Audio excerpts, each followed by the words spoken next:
Hi, my name is Justin Tucker, and today I'm going to talk to you about empowering and increasing independence through assistive technology. So I wanted to give you a little background about myself before we got started. So my bachelor's degree is in IT. So I have a bachelor's of business administration and management information systems. I then went back to grad school for a master's of science in communication disorders. And then I worked for Pate Rehabilitation. I've worked there working with adults with brain injury since January of 2012. And a few years back, I decided to become an assistive technology professional. So I wanted to tell you about my role day to day. So I'm a speech language pathologist and an assistive technology professional, but the area that I work in is called life skills. So I work on money management, medication management with adults who have sustained TBI or stroke. But I specialize in AAC devices, so augmentative and alternative communication and assistive technology. So some of the things that can be included with that are the assessment, evaluation, implementation, and training phases of becoming a functional AAC user, programming the patient's devices whenever they get them. And then I've also created assistive technology labs at each PATE location that I'll explain further later on. And I'm currently working on assistive technology home setups. So when we have a patient that is appropriate, I go into their homes and set up different devices for them. So when we think about assistive technology, it's defined as any item, piece of equipment, software program, or product system that is used to increase, maintain, or improve the functional capabilities of persons with disabilities. So really, who would benefit from assistive technology? So these are just some that I have narrowed it down to. So individuals with ALS, cerebral palsy, multiple sclerosis, or Parkinson's disease, or individuals who have sustained anoxic brain injuries, spinal cord injuries, stroke or CVAs, toxic metabolic encephalopathy, or traumatic brain injuries. So as far as for the assistive technology evaluation protocol, I wanted to talk about how you determine who needs what. So does the patient need a low tech or a high tech device? So low tech can be as simple as an iPhone, an iPad, a tablet, or a laptop, or something that's not even technology like visual checklists or verbal reminders. High tech could be as involved as a speech generating device with scanning capability, an eye gaze system where it reads their retinas, or switch access. So you want to look at what is the patient's functional ability. Do they have limited mobility? Do they have limited upper extremity movement? Do they have deficits in motor planning? Are they apraxic where they know what they want to say and they can't get it out? Or do they have aphasia where the loss of language? But overall, you want to know what is the patient's cognitive ability? Are they able to follow directions? Are they even appropriate for a device? So once you've identified a patient, you would do an initial evaluation and assessment of the patient's current level of functioning or specific needs. So this includes informed decisions and recommendations for the proper selection and acquisition of the appropriate technology needed. So after you've done an evaluation and assessment, you would enter the implementation phase, which includes the delivery, the setup, the installation, the fitting, and the training. After the implementation phase, you always have maintenance and troubleshooting in case anything goes wrong. And then very importantly, you want to have follow along training. You want to train the family members and the caregivers so that you have carryover and generalization in order for this to work. So the next section I wanted to talk to you all about was the different product areas that I've narrowed it down to the top 10 of assistive technology. Computers and accessibility, daily living, environmental adaptations, hearing, learning, cognition, and developmental, mobility, seating and positioning, recreation, sports and leisure, speech and communication, vehicle modification and transportation, and vision. And I'm going to give you some examples of each of these. So as far as computers and accessibility, we're talking about specialized software for people with low vision, alternative keyboards and input devices, voice recognition, switches, which are many different kinds. Some are shown in this picture, or eye gaze systems. Daily living can include dressing aids such as zipper pulls and button hooks, a long-handled shoehorn, a reacher, adapted kitchen tools and eating utensils, a walker carrying bag, a wheelchair cup holder, a book stand, possibly an automatic soap dispenser or robot vacuum, or switch adapted appliances. When we talk about environmental adaptations, we're talking about, I know at my company, we go in and we do a home eval to see what the patient is appropriate for. So it could include door openers, lifts, ramps, systems designed to remotely control appliances, various electronics, or other products using a switch, voice, or other method of activation. For the hearing impaired, there are personal amplification systems, wireless TV listening systems, vibrating alarm clocks, a doorbell with a flashing light alert, portable closed captioning systems, face-to-face dual keyboard communication systems, amplified telephones, phones with captioning, or mobile devices with texting or specialized apps. When we're talking about learning, cognition, and developmental, this may include memory aids, text-to-speech systems to support learning, reminder systems, note-taking systems, mobile devices with specialized apps, or even audiobooks. Mobility, seating, and positioning would include wheelchairs, walkers, canes, crutches, or power chairs, as well as products designed to provide postural and pressure management.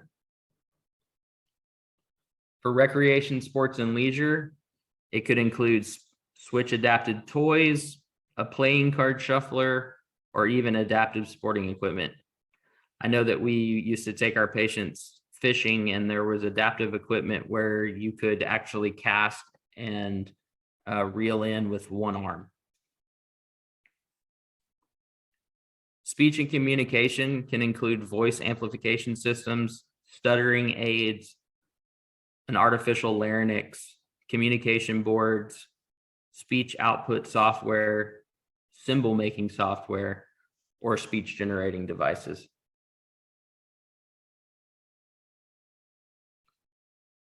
Vehicle modification and transportation includes hand controls, tie and lockdowns for securing the wheelchair to the floor, ramps, lifts, raised roofs, or adaptive seat belts.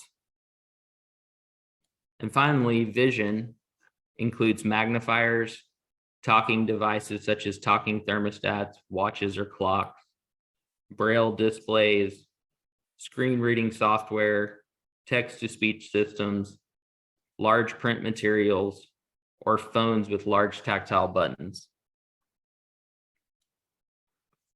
So next, after identifying all the product areas, I wanted to show you what I created at my company.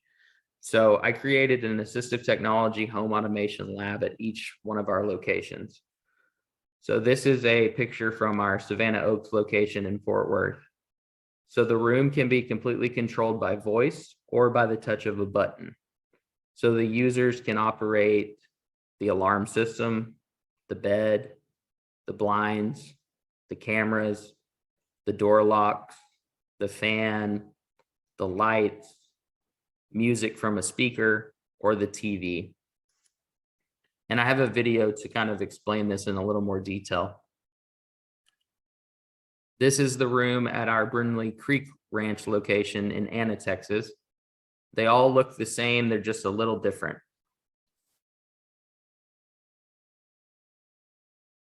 And this is the home automation lab at our Villa Creek location in Dallas, Texas. And again, this room can be completely controlled by voice for somebody that might have limited mobility, but has good verbal skills, or by somebody that has good mobility, but cannot speak. And I'm going to explain and show some videos more in depth of how those actually go into play.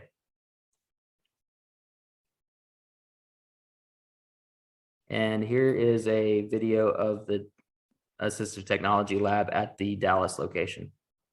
My name is Justin, and I just wanted to talk about the room that I made. So this is the Assistive Technology Home Automation Lab, and I made this room to display the many possibilities of home automation devices that can be used for assistive technology and aid our patients and give them more independent lives. So I'm going to show you what we have here. So if I put in my code, it's going to unlock the door for me. So come on and check it out. So when I walk into the room, it's modeled like a bedroom. So if I was going to give my command to do the lights and turn everything on, I would say, Echo, good morning. Top of the morning to you. So the lights come on, the fan turns on, the TV turns on, and the Apple TV would turn on as well. So we also have voice-controlled blinds. So I would give another command to the unit here, and I would say, Echo, open bedroom blinds. Okay, here's my smart blinds. Okay, open your 3 blinds in bedroom. And it would open the interior blinds and then the 2 outdoor blinds. So coming on into the room, if I was to close the door and I wanted to lock the door, I would say, Echo, lock front door. Locking. Hang on. Lock the front door for me. The front door is locked. I also installed a home security system. So, Echo, arm ring. Ring is armed and stay on. So it's turned on the alarm system. Now if I want to disarm it, Echo, disarm ring. What's your voice code for ring? 0412. Ring is disarmed. So it takes it off. That's also a good thing because it would, there's a actual panic button here so that our patients could call for help if they needed, and if there was a service connected to this, they would have 24/7 emergency service. So also right here we have a speaker that would be for music. So Alexa, play 80s on 8. 80s on 8 from Sirius XM. Alexa, stop.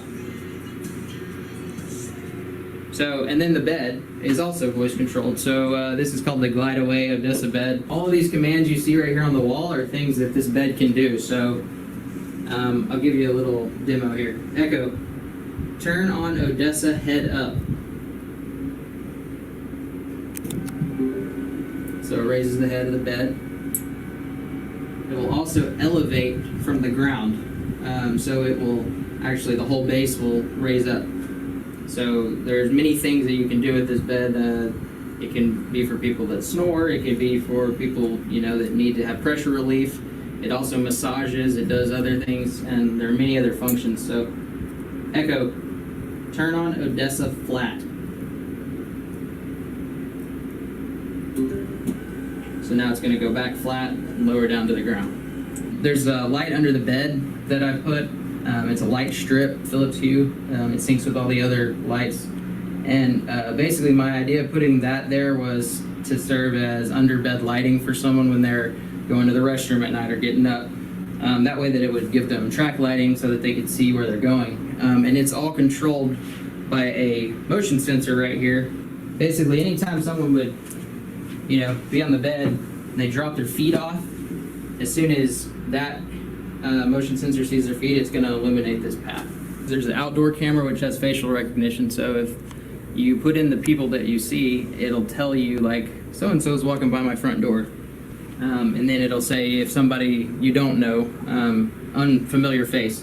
I also have a Nest camera here, bedroom camera, which could be for when someone needed to check in on somebody and see if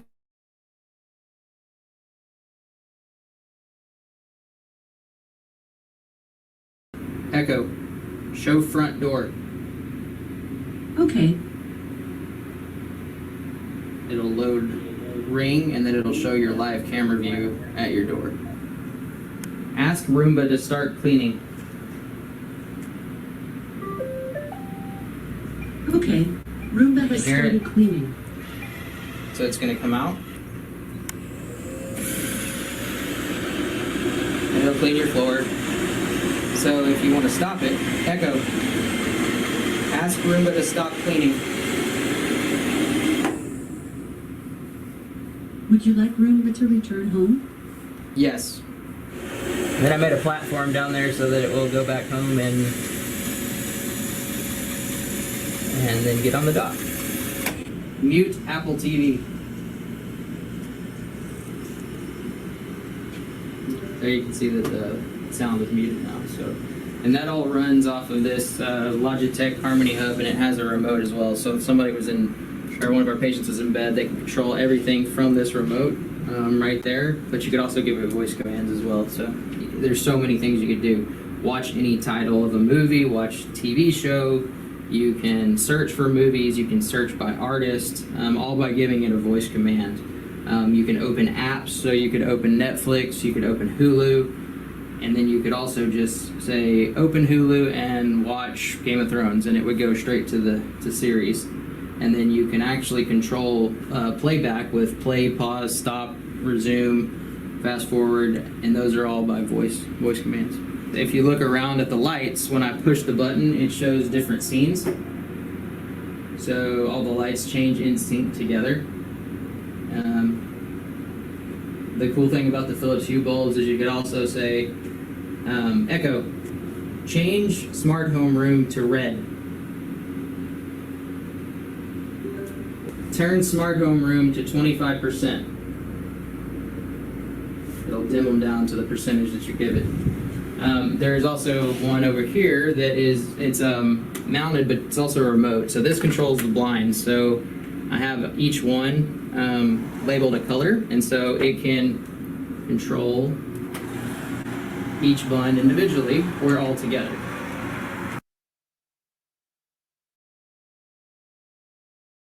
So that was just a demo of the room that I created. So, but that's all good and said, unless if you have somebody that has good verbal skills, that works. But what if you had somebody that had limited mobility, or maybe they had perfect mobility, but they're unable to speak? So I wanted to show you using the AT lab with an augmentative device. So let's say the patient has good mobility and physical skills, but they have aphasia or apraxia. How could they also control their environment?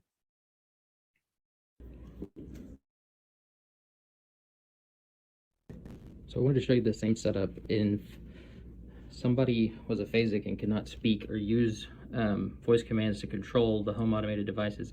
So I made this through one of our touch chat, one of our speech generating apps. And if we wanted to use this to control our environment, you could do something like, Echo, good morning. Top of the morning to you. which would then turn on the lights, turn on the fan,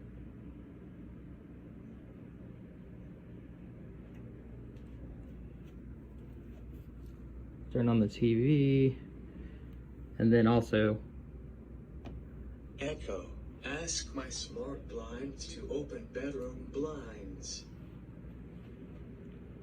Okay. Opening 3 blinds in bedroom. so you could do all that with the push of a button using the AAC software. Okay, so let's go next to a different scenario. So let's say the patient has limited mobility and they're unable to speak. So maybe they need something as sophisticated as an eye gaze system. How could they control their environment? So here's a video to explain how you could use the same room. So here's another scenario. If somebody had to communicate through the use of an eye gaze system, how would they control their environment? So let's say the person couldn't move and they also couldn't talk, but they had good cognitive skills and could use an eye gaze system to communicate. So if you watch, I'm gonna focus my eyes on this.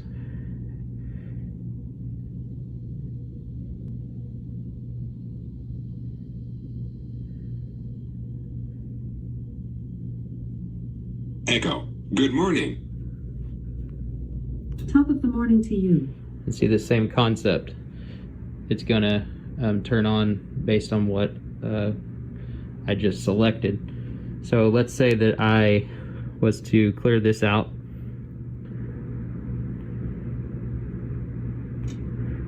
And let's go back in and do another command.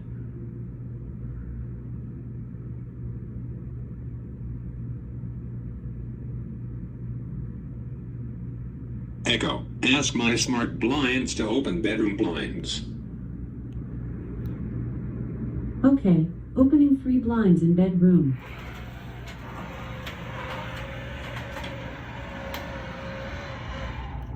So see, the same concept could be completed just by using this device. You just program the commands in, and somebody with using an eye gaze system could also control their environment. So the way that that works is that the camera on the bottom reads the retina of the eye, and the patient has to sustain their visual attention on a target long enough to select that. And you can turn that up or down based on the patient's ability. This last video I wanted to show you was of a former patient, and it's actually him utilizing the assistive technology lab. And this is actually like on the site training on how to do it.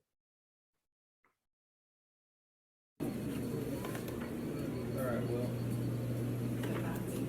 show them the device. Echo, good morning. So now let's do that and let's turn it off and see what happens. Echo, goodbye. Try it one more time, it wasn't loud enough.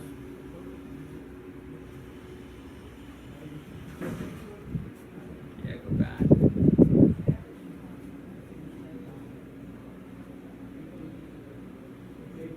You can just select something and I then want something to eat. hit that, and it'll take you back to the beginning. I want dinner, please. Alright, go for it. Go to About Me. Echo, goodbye. Catch you later. So controlled all the lights, the fan. I want something to eat. Now, go I back. want a snack. Go back to the beginning, yeah. And now if you wanted to turn it on,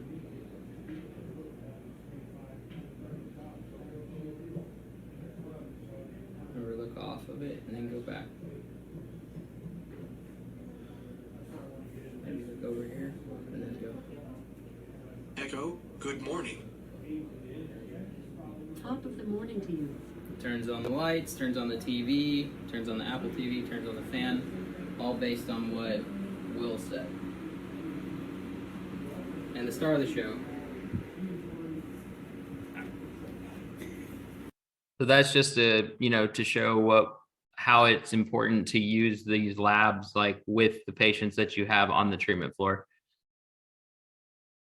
And to see him light up after he was able to make a selection it made it all worth it. So another situation that you may be, facing is a patient with cognitive impairments. So I wanted to talk about how you can utilize technology or external aids within the home setting. So if you have a patient with cognitive impairments such as attention, memory, initiation, safety awareness, problem solving and reasoning, or planning and organizing, these are some of the things that I've started putting into people's homes that I've noticed have made a difference. Visual checklists, like a morning routine or an evening routine, verbal reminders in conjunction with the visual daily schedule. So programming it into the device to help them get the verbal and visual feedback. Medication alarms or reminders, and then creating a centralized medication station. And I'm going to give you some examples of each of those. So here's a sample daily schedule. So I created it, posted it in a centralized location where the patients know to go as home base. And then, I worked with the various activities from speech, OT, and PT to try and come up with a daily schedule, and then left open time slots for choosing an activity from the options list that's down at the bottom. That way they still have some empowerment to choose what they want to do. Visual checklists were posted where the patient completes the routine. So a morning list may be placed on the bathroom mirror, a before rehab list may be posted on the refrigerator door, or before bed list may be posted on the bedroom nightstand. And if you look at the morning list, wash face, brush teeth, put on deodorant, put on face cream, get dressed, put on shoes. So just taking their routine and consolidating it into a list for them. But what worked the best was setting up verbal reminders. So setting up the Echo Show, this device, to follow along with the daily schedule. So it verbally states the reminder, but it visually shows up on the screen. So they have their daily schedule, but then you program in the reminders so they get the verbal and the visual feedback to go along with the daily schedule. And then here's an example of a medication station that I set up. You may have a blood pressure monitor, a blood pressure log and chart, a glucometer, blood sugar log, medications, pill box, or medication list by administration time. You have it all right there in the same place. And then you use the technology to help supplement it. So setting up on the Echo Show to follow along with the daily schedule. So you can see in this picture, take your bedtime medications, refer to your neon yellow list in the kitchen. So again, it verbally states the reminder and visually shows up on the screen. So I wanted to take all of that and show you a case study that we did to kind of showcase the importance of it and what it shows to us. So we did a case study called From Rehabilitation Laboratory to Real World Independence. It was myself and Dr. David Salisbury, and it was for ACRM, the American Congress of Rehabilitation Medicine. So we made a poster case study about the smart rooms and how they help our patients.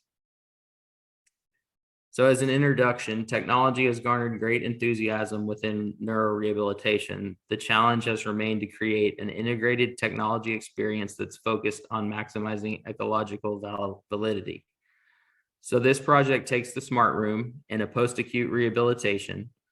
This is a novel technology-driven room embedded in a traditional rehab floor. So again, the room operates via voice-activated and smart devices to minimize physical and cognitive barriers. This allows for management of room settings such as you saw, the bed, the blinds, the temperature, the television, and access to programs that provide cognitive cues. All room specifications are provided to allow other professionals to model this room, and additional devices can be added based on specific patient needs. So we took two past former patients and used them in this case study. So the setting was our treatment floor, the post-acute rehabilitation setting for acquired brain injury, providing interdisciplinary milieu-oriented programming. We had two participants. Case A was a 72-year-old Caucasian male with multifactorial encephalopathy and hypoxic brain injury with amnestic disorder. And he was admitted to our program a month post-injury and received treatment at our center for 3 months. Case B was a 43-year-old Caucasian male with recurrent brain mass, hydrocephalus, and stroke, resulting in severe initiation and memory deficits. He was admitted 4 months post-injury and received treatment at our center for 7 months. And then as far as our outcome measures, we used the Mayo, the Serial Mayo Portland Adaptability Inventory, total score and subscales, along with the PURPOSE, which is the PATE Environmentally Relevant Program Outcome System.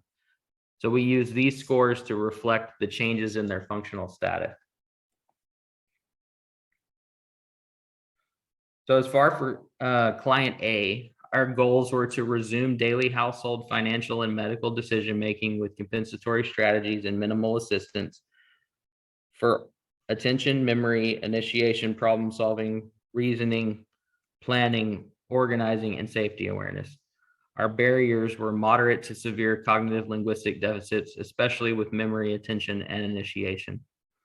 So the technology intervention was the use of cameras, visual checklists, and voice assistants with programmed verbal and visual reminders.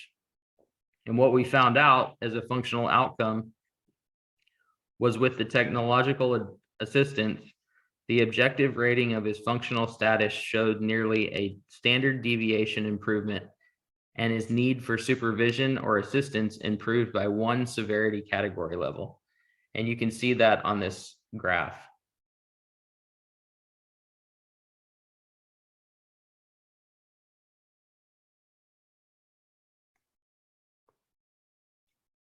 As far as for client B, we had similar goals to resume daily household financial and medical decision-making with compensatory strategies and minimal assistance for all executive functioning.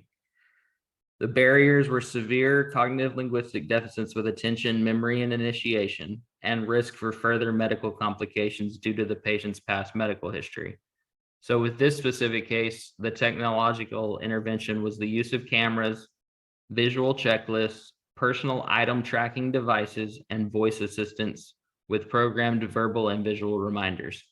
And we had the same functional outcome. With the technological assistance, his objective rating of his functional status showed around a standard deviation improvement, and need for supervision or his assistance improved by 1 severity category level. And again, you can see that on this graph.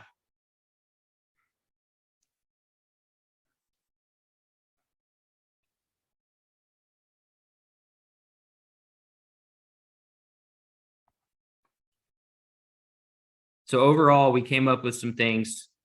To achieve these results, it was essential that our clinical staff carefully match the patient's functioning goals and appropriate technology. This allowed for intervention that would apply and be used regularly across treatment and real-world settings.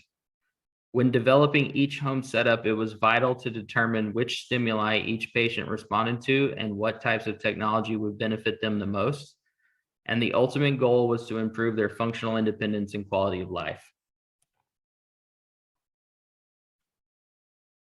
As far as for practice implications, the post-acute brain injury interdisciplinary setting offered an ideal opportunity to trial technologies focused on improved independence and quality of life. So being able to trial the labs before we went into the home was essential.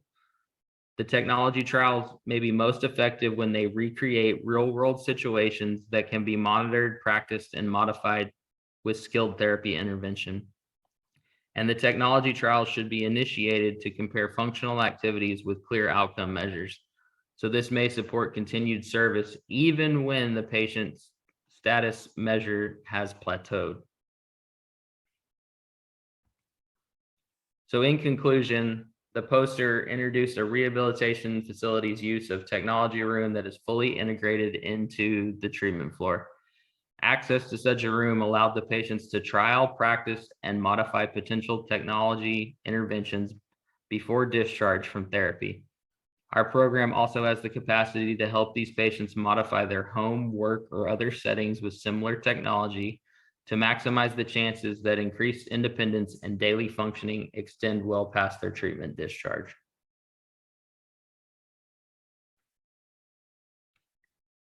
Thank you for attending. If you have any questions, feel free to contact me at justin.tucker@rehabwithoutwalls.com.